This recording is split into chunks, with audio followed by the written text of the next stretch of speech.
sobre a doença dos Gálatas. Pastor, que doença é essa? Esse pessoal era doente, eles tinham algum problema físico?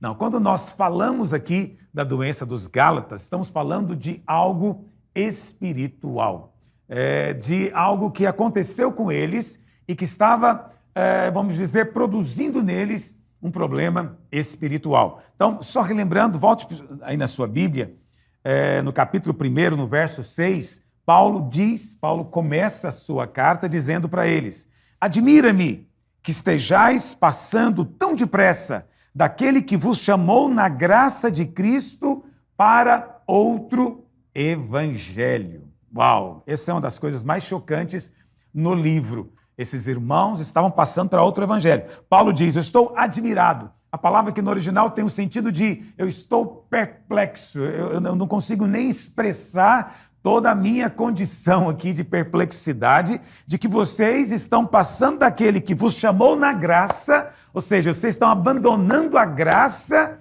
e estão seguindo outro evangelho. Isso é absolutamente inadmissível e nós chamamos isso de doença dos Gálatas. E o que é a doença dos Gálatas? É que eles misturavam duas alianças, a velha aliança e a nova aliança. Então, antes de nós avançarmos no estudo do livro, hoje eu quero mostrar para você a relevância desse tópico, a relevância desse assunto para os dias de hoje. Então, estudar a Epístola dos Gálatas é vital para a igreja nos nossos dias por causa dessa doença, porque essa doença tem contaminado, tem se espalhado no meio dos crentes, no meio das igrejas, hoje na nossa geração. Como é que a gente percebe, como é que essa doença se manifesta? Porque a gente pode perceber na forma como os crentes se relacionam com Deus.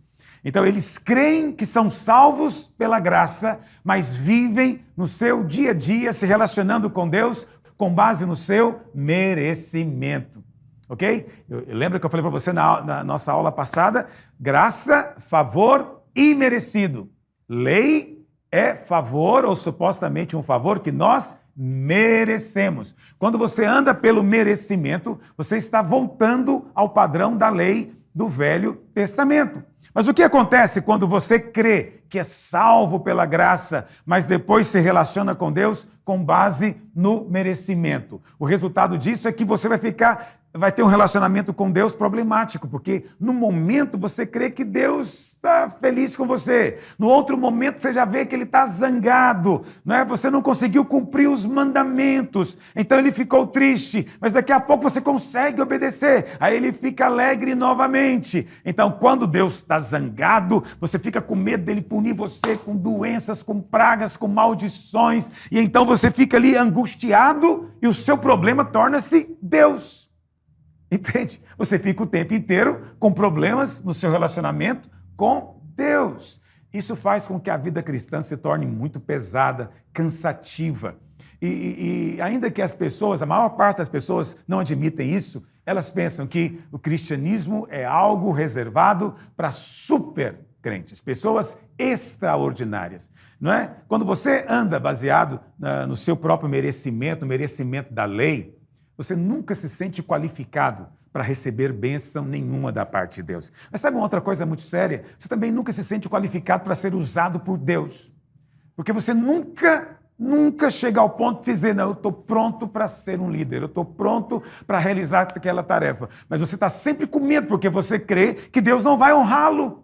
Então, se você for expulsar um demônio, o demônio não vai sair, porque Deus não vai honrá-lo. Tem tantas falhas na sua vida. Você vai orar com o enfermo? Quem sou eu para orar com o enfermo? Deus não vai me ouvir, porque Deus ouve pessoas obedientes, pessoas que cumprem os mandamentos. Como eu tenho tantas falhas, Deus não vai me ouvir. Então, você não tem fé nem para receber de Deus, nem tampouco para ser usado por Deus. Isso é uma coisa terrível. Tudo por quê? Porque na sua mente você não consegue cumprir os mandamentos. Então, essa é exatamente a doença dos Gálatas.